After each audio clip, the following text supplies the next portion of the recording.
का हम लोगों को, खासकर हमको और राहुल गांधी जी को और इंडिया गठबंधन के सभी साथियों को है कि यदि नरेंद्र मोदी जी दोबारा आते हैं तिवारा, तो इस देश में कभी चुनाव नहीं होगा। लोकतंत्र की बात तो आप छोड़ दीजिए, चाइना के तर्ज पर ये, रूस के तर्ज पर ये चुनावी प्रक्रिया को एक कानूनी और संविधान को संशोधन करके हमारी पूरी लोकतांत्रिक प्रक्रिया को समाप्त कर दी। इसको मैं दावे के साथ कह सकता हूं कि नरेंद्र मोदी और आरएसएस की पूरी मंशा इस देश के चुनावी प्रक्रिया को खत्म कर एक बादशाहत काम करना और अंतिम जीवन तक प्रधानमंत्री या राष्ट्राध्यक्ष बने रहना, इसकी पूरी मंशा है। इसीलिए ये 400 पार सिर्फ संविधान बदलने के लिए नहीं, कोई भी चुनावी प्रक्रिया, कोई भी आप उठा के देख लें, वह सिर्फ एक ही चुनावी प्रक्रिया होगी। ये नरेंद्र मोदी जी का हिडन एजेंडा, आरएसएस का ये हिडन एजेंडा, ये बात आज उन्होंने भी जाहिर की, निर्मला सीतारमण के पति। और यह बात हमारे नेता और हम लोग सदन में और शुरू से लेकर यह बात हम लोग बोलते रहे और इसकी चिंता है, क्योंकि उसे पता है कि हिंदुस्तान की जनता मौका तो देती है, लेकिन नफरत करने वाले उतने निचले स्तर, जो हमारे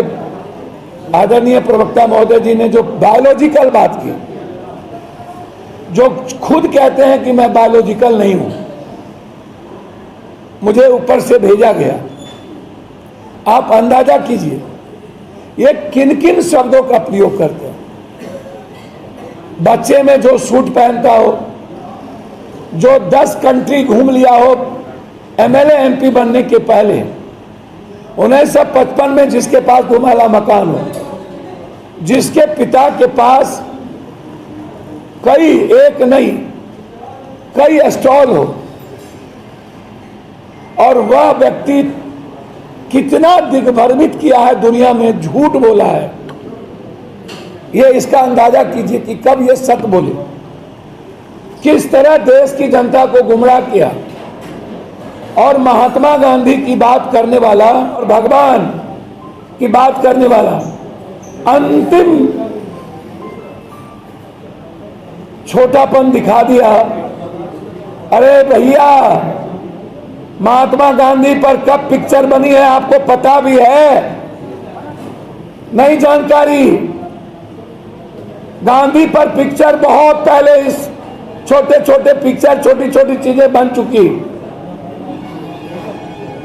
कितना घटियापन है आप सोचिए।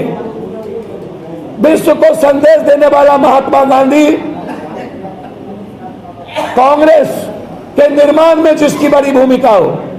बाबा साहब अंबेडकर की सोच में महात्मा गांधी, नेहरू के जीवन चरित्र में महात्मा गांधी,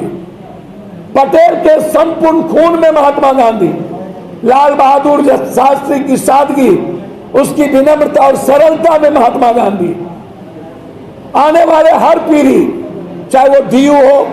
चाहे बीएचयू हो, चाहे जामिया हो, चाहे जीएनयू हो, चाहे एएमयू हो, जीवन का हर चरितार्थ महात्मा गांधी,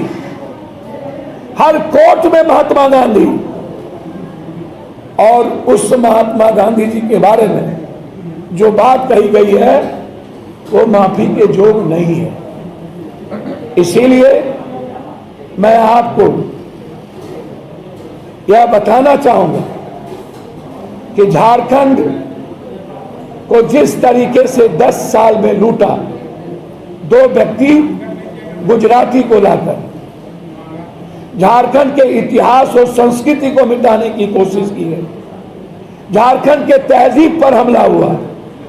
झारखंड के निर्माण के विचारधारा पर हमला हुआ, झारखंड के क्रांतिकारी विचारधारा पर हमला हुआ।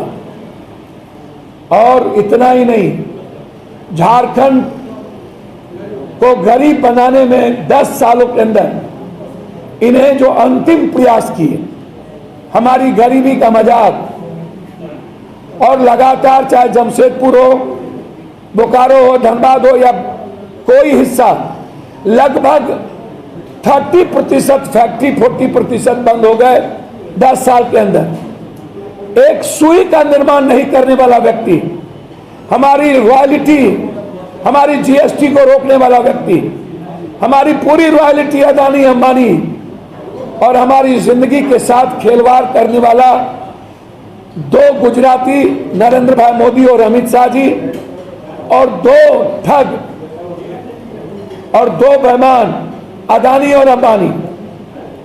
इस दोनों के द्वारा हम पर जो हमला किए गए, और हमारे भाई आदरणीय हेमंत सोरेन साहब, जो ना थके, ना झुके, ना रुके, ना डरे, ना मरने से डरे, ना ईडी, ना सीबीआई, उन्हें कोई नहीं डरा पाया। फिर उनकी पार्टी और उनकी सरकार को 3 बार गिराने का प्रयास, और अंत में झारखंड के निर्माण में जिस परिवार ने रक्त रंजित हुआ, जिस आदिवासी भाइयों और गरीब कमजोरों का रक्त रंजित हुआ, उस इतिहास के निर्माणकर्ता और एक ऐसा व्यक्ति जो आम आदमी की सोच हो, उसको जेल में बंद कर दिया गया, उसको मरवाने की साजिश रची गई। जब झारखंड का निर्माण हुआ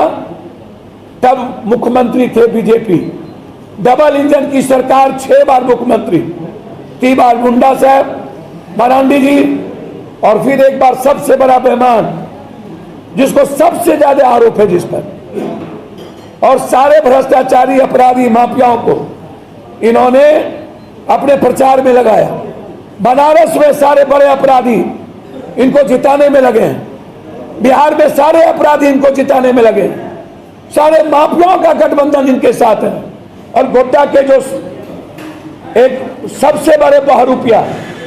मोदी जी अमित शाह के भी गुरु से गुरु, उससे बड़ा बहरूपिया, उससे बड़ा नटवरलाल, उससे बड़ा ठग, उससे बड़ा आम आदमी के साथ धूर्तई करने वाला व्यक्ति, सदन में हमेशा जनता को विश्वासघात में रखकर अदानी अंबानी की दलाली करने वाला व्यक्ति, पूंजीपतियों की दलाली करने वाला व्यक्ति, और ईडी और सीबीआई जिसको पकड़ लेती है, ये माध्यम होते हैं। ये गोड्डा के वर्तमान सांसद जिनका कोई इतिहास नहीं, ये जो बार बार कहते हैं ये हमारे दरमियान में एम्स और ये क्या कहते हैं एयरपोर्ट, ये मनमोहन सिंह के रीजन की चीजें हैं, देन है गुरुजी शिबू सोरेन जी। याद करिए, जनता चुनाव लड़ रही है, यह चुनाव 90% बनाम 10% का है। देश प्रधानमंत्री के रूप में राहुल जी को स्वीकार कर चुका है। इंडिया गठबंधन की जीत हर कीमत पर होगी, और पूरा का पूरा झारखंड जिस तरह मेरे नेता को जेल में बंद कर मरवाने की साजिश यातनाएं दी गई है, उसके लिए खड़ा हो चुका है एक एक आदिवासी, एक एक समाज का कमजोर दलित वर्ग। और एक तरफा वोट जब हम रांची जीत सकते हैं तो 14 सीट जीत सकते हैं।